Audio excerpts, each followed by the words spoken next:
So the first generation MG ZS was, well, affordable, but that's pretty much the only thing going for it.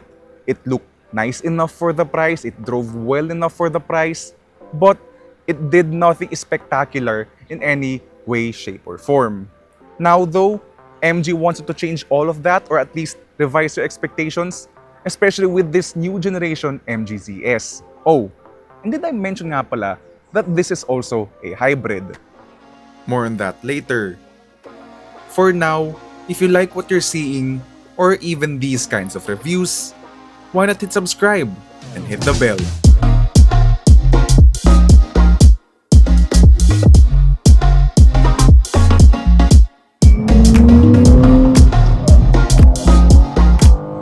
That inline six. Woo!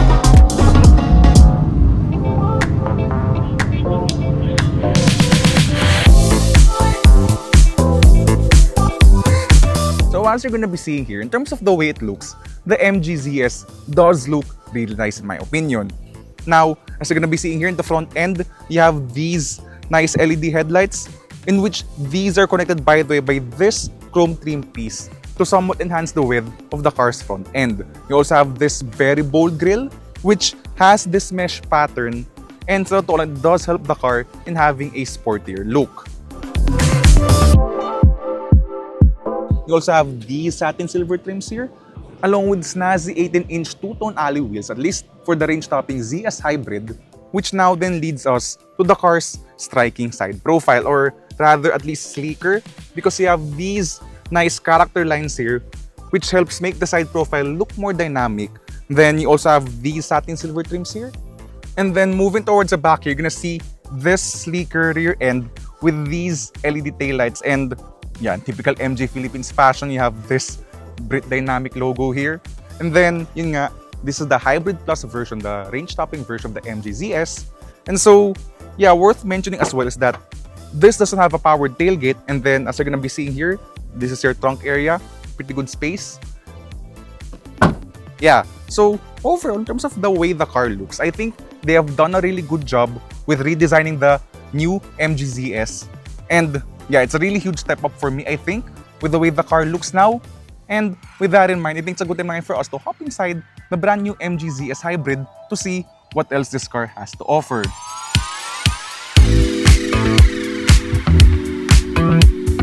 Now, as for the interior of the MG ZS, well, compared to the previous generation model, talagang there's a huge step up in terms of design and quality feel. So, what stands out immediately are these soft touch materials all over the doors and even on the dashboard as well.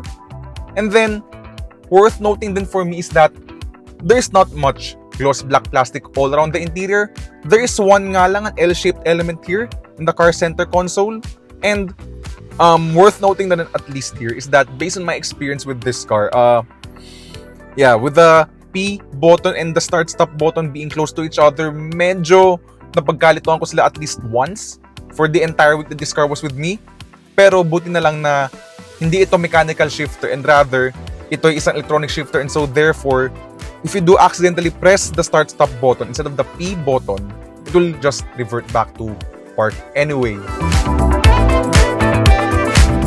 Now, apart from the P button situation here, you have to remember na this is a very affordable hybrid car, around 1.3 million pesos. Hindi pa launch yung car though as we speak at the moment, but embargo has been lifted, so we're allowed to tell you about the new MG ZS. But do check out the comment section for you to see what the final pricing will be for the brand new MG ZS. And here in the interior at least, I kind of feel like there's a bit more character, there's a bit more style with the way things are laid out. Though of course at this price point, when you go in the lower parts of the car, syempre there's gonna be more hard plastics. And also worth noting are the tech features in this car. So let's first talk about the main infotainment system. So you have this large 12.3-inch infotainment screen, which works mostly well. I say mostly because in terms of the interface, it actually does look simple.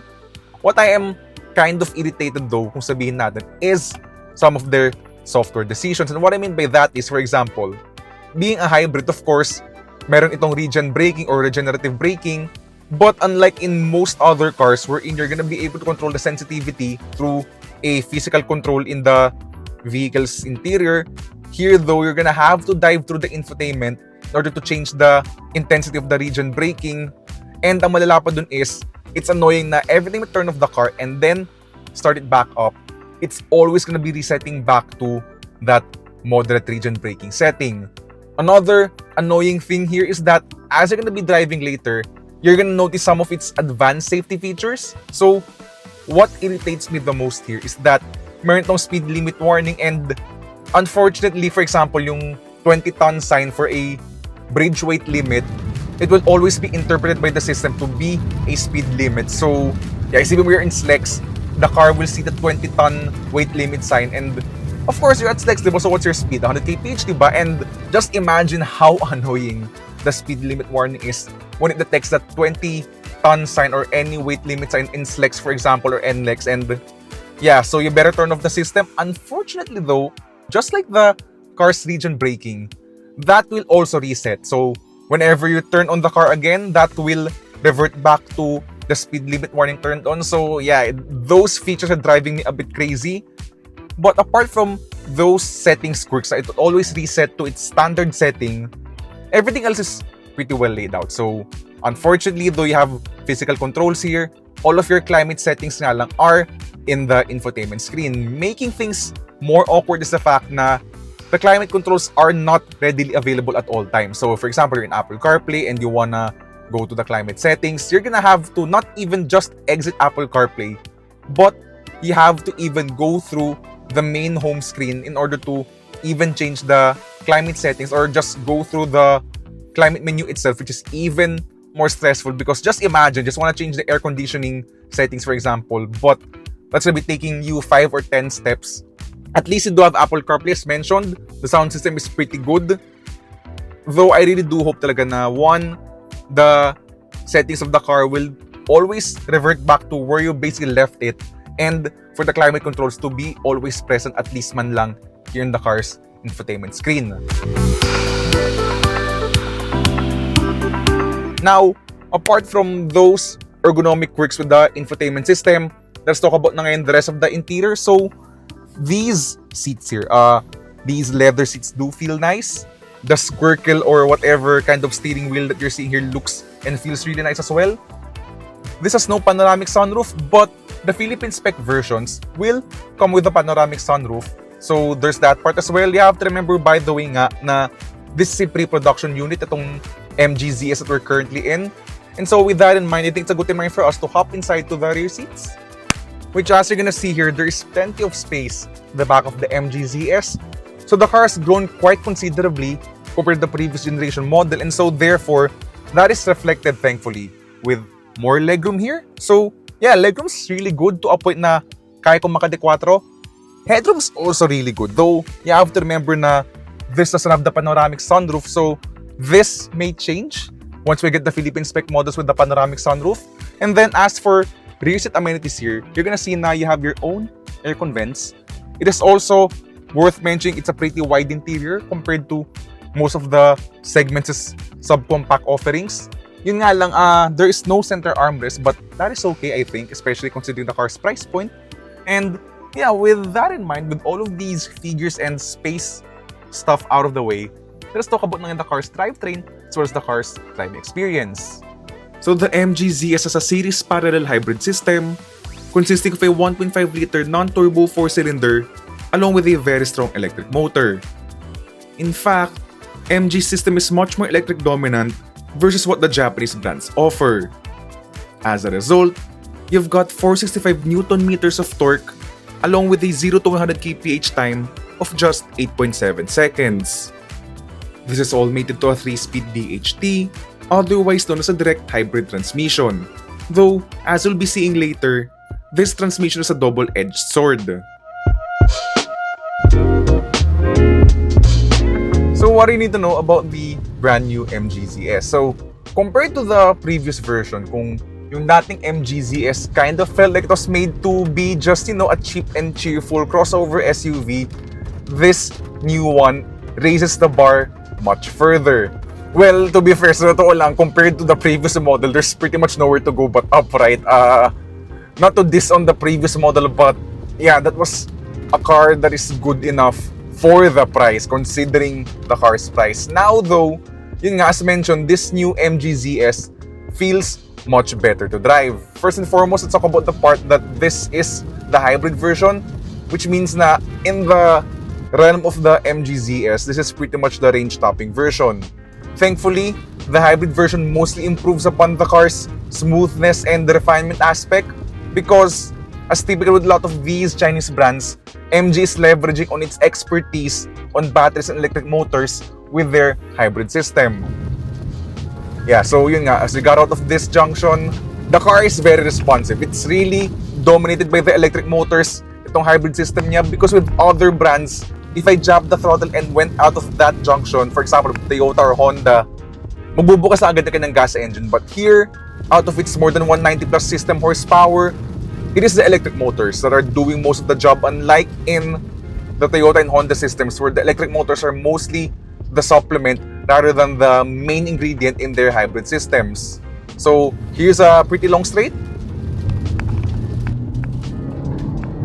Yeah, it's really strong yung power delivery niya. It's really instantaneous. And once electric motors does call in the duty of the gas engine, seamless naman yung kanyang pag-kick in. It's transparent, especially in the city, wherein the 3-speed direct hybrid transmission does quite a good job of shuffling those 3 gears. So yes, it's a 3-speed automatic gearbox basically, yung kanyang DHT, and it's in contrast with the Japanese brands with their series parallel hybrid systems. Yes, by the way, this is also a series parallel hybrid system, wherein the Japanese brands would use an ECVT of some sort for them to shuffle the power between the gas engine and the car's electric motors. So here in the MG, and a lot of Chinese brands actually, based on my observation, would prefer the DHT route, the direct hybrid transmission route, which in most cases is gonna be a 3-speed automatic gearbox. Is there a constraint nga lang with having just 3 gears? We're gonna be finding out later, but you have to remember though na in the Toyota and Honda systems, though they're branded as ECVTs, they're actually not a belt and pulley system for the transmission, but they're just there for the sake of just to make it easier for people to understand their transmissions.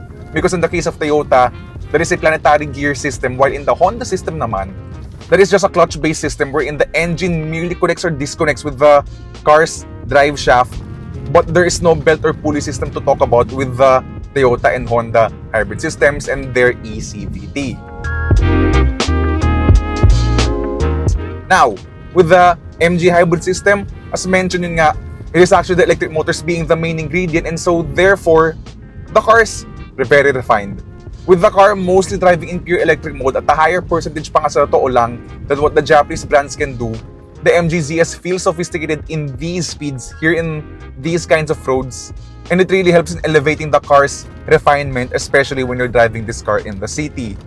The DHT, or rather, the 3-speed direct hybrid transmission, does a good job of shuffling the power at these speeds, and pansin ko lang at this speed, it is mostly going between the first and second gear as you cruise around. But then again yun nga, as I mentioned, since it's the electric motors dominating the driving experience, it largely stays quiet and refined. Sino ang mas strong electric motors though? That's gonna be still the BYDs because they're plug-in hybrids and not normal hybrids. And so therefore, it is still gonna be the BYDs that offer a more electric-driven driving experience, a more EV-dominant driving experience compared to what a brand like MG can do. Now, as for the rest of the city driving experience, the suspension is actually pretty good. So, BYDs are known for their pillowy ride, their very soft suspension, but that is always at the expense of body control, which is almost pretty much non-existent in most of BYD's offerings except for the Seal Electric Sport Sedan. Here in the MG ZS, while the suspension is still largely soft, there's a degree of firmness here, which I assume, as we're going to be experiencing later, is for a bit of added body control here in the MG ZS versus the BYDs, which are solely focused on delivering a soft ride. So in theory, this car should have a bit more sporty driving experience compared to the BYD Sealion 5. Pero ang tanong mo ngayon dyan is, how does this car feel from an enthusiast's perspective? But before we get to that part, ewan ko kung napapansin nyo ngayon, but this car is bearing out a warning to me because of me allegedly going over the speed limit. But what it's actually just seeing is, for example, as we went through this bridge, it is seeing the 20-ton weight limit of the bridge and then interpreting that as the speed limit na sa totoo lang, it is not the speed limit. So, yeah, this 20 kph over speed warning is now in my gauge cluster. Very annoying. But speed limit warnings aside, how does the MGZS perform in these kinds of roads? Well, actually, tama yung theory ko. This car has better body control, I think, compared to the BYD Sealion 5. I wouldn't say it's sporty, na in a way na it's kind of like the Honda HR-V, na meron degree of sportiness, or even the Mazda CX-30 lalo, which is the benchmark in terms of sportiness in the small crossover SUV segment. But this does feel a bit sportier compared to the Sealion 5 DMI, and actually to a certain degree pa nga, even a bit sportier than, for example, the Toyota Yaris Cross Hybrid or even the normal Corolla Cross. Push the car to the corners even more though, and the car will start to run wide. Yeah, the tires are gonna be the first upgrade that you're gonna be doing to the car if you want better traction out of this hybrid vehicle. Now, of course, in a sporty car, what's also important is the steering feel. And actually, in fairness to the MGZS, the steering feel on this car, though, again, compared to, for example, a Honda steering or a Mazda steering, those are still gonna be much better cars. To be fair, itong steering ng MGZS has more precision compared to what a BYD steering would usually feel. But overall, there's a lot to like here in the MGZS. Ewan ko if narinig nyo kanina though, while we were driving through these corners, the engine was really just singing at a high RPM for a constant time. Like, so for example, like kanina, when I overtook a motorbike, it didn't upshift to another gear immediately, but it held that rev, it held its high revs for quite a long time before it upshifted to another gear. And that is what I mean by there is a constraint with having this 3-speed direct hybrid transmission. And that's because when you're driving this car much more enthusiastically, for example, or if you want to overtake another vehicle, since you only have those 3 gears, you're pretty much constrained with what kind of flexibility you're gonna be able to do with the car's internal combustion engine. But drive it sensibly, drive it as what a crossover SUV was intended to be, and you're gonna be enjoying the responsive drivetrain, the copious amounts of instant power that the MGZS hybrid system is able to provide, especially when you're just simply cruising around town. Now, as we enter the highway with the MGZS, you're gonna appreciate the hugely improved refinement of this car. To MG's credit, they've done quite a good job with the car's structural rigidity. Though, of course, I wouldn't compare it to a German car, a German luxury car, for example. But it is pretty good. It is really quiet. It's rock solid. Maganda yung chassis rigidity niya. At least, again, considering the competing cars in its segment, no? We're currently doing 89 or 100 kph here at Calax, and this is a concrete highway. Yet, it is kept well insulated from outside road and wind noise itong MGZS. And again, yun nga, as mentioned, with the electric motors dominating the driving experience, the MGZS will really do its best to let this car cruise in pure electric mode. But, unfortunately, as mentioned, yun nga sabi ko nga, with the 3-speed direct hybrid transmission, when the engine does kick in, like at the moment ngayon, the engine's actually running, medyo mataas actually yung kanyang RPM sa kanyang cruising speed ngayon. So we're doing ngayon exactly 95 kilometers per hour, but the engine's singing at 2,200 RPM, which is pretty high, especially in a new car these days, and the advent of, 8-speed, 9-speed automatics, ECVTs, CVTs, whatever kind of transmission you can think of. So that is one limitation lang of this 3-speed direct hybrid transmission. But yun nga, you have to remember na this is a hybrid, and with the engine turned off, again, it's very quiet. Compared to the Sealion 5, I think they're pretty much even in terms of the high-speed refinement. And what I like about this steering as well is that some Chinese cars kasi tend to be overly light, yung kanilang electric power steerings. But here in the MGZS, at least on-center, there is much better on-center feel, which as a result, you don't need to do a lot of steering corrections while you're tracking this long straight highway, thus making this a very relaxing long-distance cruiser.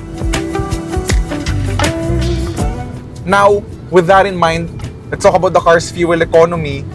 And currently, with this car, we're doing 6.1 liters per 100 kilometers. So, that is a pretty good figure, which means na this MGZS is doing around mga 16-17 kilometers per liter. The Toyota hybrids are still more efficient than this car.